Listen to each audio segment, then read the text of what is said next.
What's up, everyone? Welcome back to another review. This time we're taking a look at Problem Child, directed by Dennis Dugan, starring John Ritter. Okay, I'm not going to make this review long. I'm going to make this thing very short and sweet. I always liked Problem Child ever since I was a child when I first saw this movie. I got a lot of laughs out of it then, and I still get laughs out of it now. Now, is Problem Child a perfect movie? No. When you look back at it, it does have a lot of mean-spiritedness to it. But at the same time, I also think a lot of the gags are actually quite funny. And I think that this movie is really held together by the performance of John Ritter, who I've always been a fan of ever since Three's Company. But a fun fact is that Problem Child was actually my first exposure to John Ritter as an actor. And since then, he's been one of my favorite comedians. I like him as the character of Ben Healy. I think he's a lot of funny. This is one of those rare characters where a John Ritter character actually has a backbone to him, but though he does have some of that introvertedness as well. You know, he's more or less the nice guy trying to find the positives in his adopted son, Junior, who is basically a menace, who has been passed around from family to family because he's just a terrible kid who does a lot of mean-spirited pranks. Speaking of which, the child actor who played Junior, I thought he was fine. I mean, there are certain moments and certain scenes where his acting can be a little bit flat. And there are other scenes where I thought he was actually pretty decent and he's okay. What really holds this movie together is the chemistry between Junior and little Ben Healy, which actually is the backbone of the movie, and it works for the most part. I buy them as being having this budding adopted father, adopted son relationship. It works for me, especially when you get close to the end of the movie where they form a real bond. So I enjoyed all that stuff. In terms of the supporting cast in this movie, you have Amy Yasbeck, who plays Flo, Ben's wife. Amy Yasbeck, I think she was fine in the movie, though she could be a little annoying in some areas as the superficial housewife who never really learns anything. But I do like the end gag of her pretty much being whisked away in a suitcase on a pig truck. Well, that was pretty funny. You have Gilbert Gottfried, who plays a social worker. And it's Gilbert Gottfried. I like Gilbert Gottfried. I think he's funny. You know, it's Iago. You can't go wrong with the voice act of Iago. You also have Jack Warden, who plays Big Ben. You know, John Ritter's dad. You know, he's got some funny scenes here and there. I don't got no problem with that. You also have Michael Richards, who plays this character called Martin, the bow tie killer.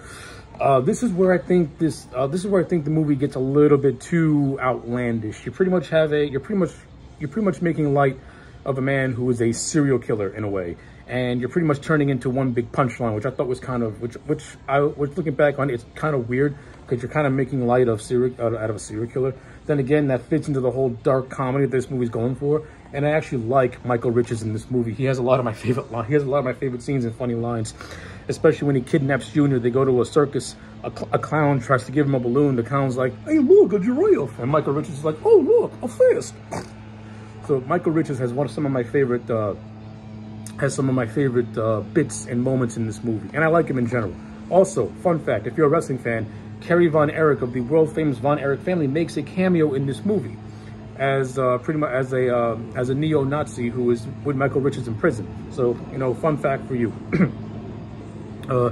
In terms of a lot of the gags, you know, some of the gags are hit and miss. Others are legitimately funny. I like the stuff with Junior in the orphanage when he's terrorizing the nuns. I think that's funny. The camping trip is also pretty funny, where Ben's friend, you know, gets a fake bear costume, and then a real bear wanders onto the camp because of Junior, and Ben thinks it's his friend in the costume when it's really not. And I think that scene's funny. The scene of Junior terrorizing this poor girl at her birthday party after she was being extraordinarily mean to him. You know, she got what she deserved. What can I tell you? And I like the whole third act and I just like the whole third act in general, where Ben pretty much gets to his wit's end, and he's like, "Listen, I like this kid, but it's just not working out." And this leads to the bow tie killer killing Junior, and Ben at first is happy, but then he realizes that Junior, even though he was a mean kid, he liked Ben because Ben was the only one who was actually nice to him. And that was what catapults the third act, which has a lot of laughs and culminates in a circus. So yeah, in terms of Problem Child, and I also like the whole subplot of Ben standing up to his dad also at the end, and this whole running thing of his dad trying to run for town mayor. And I like how that gets paid off, where Ben, as a big fuck you to his dad, said, you know what, you ain't gonna help me, now you're gonna get screwed.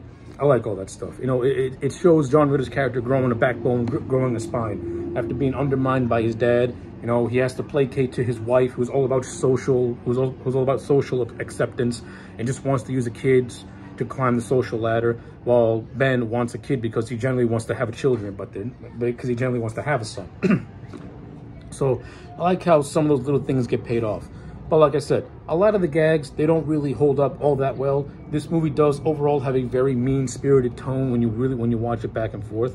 I mean, it's played for laughs, but there are some jokes where, like, this kid's borderline a serial killer in a lot of ways, because how the hell are some of the people still alive? But again, it's held up by fun performance by John Ritter and a decent overall solid supporting cast as well. So with all that being said, I still very much enjoy Problem Child. I get a lot of laughs out of Problem Child. As somebody who likes dark humor, black comedy, it doesn't bother me as much, though I can see how it can bother some other people, which is why for me, this movie is going to get a solid 7 out of 10. I enjoy Problem Child to this day. Let me know your thoughts in the comment sections down below. Like the video and subscribe, and I'll check you back next time for more.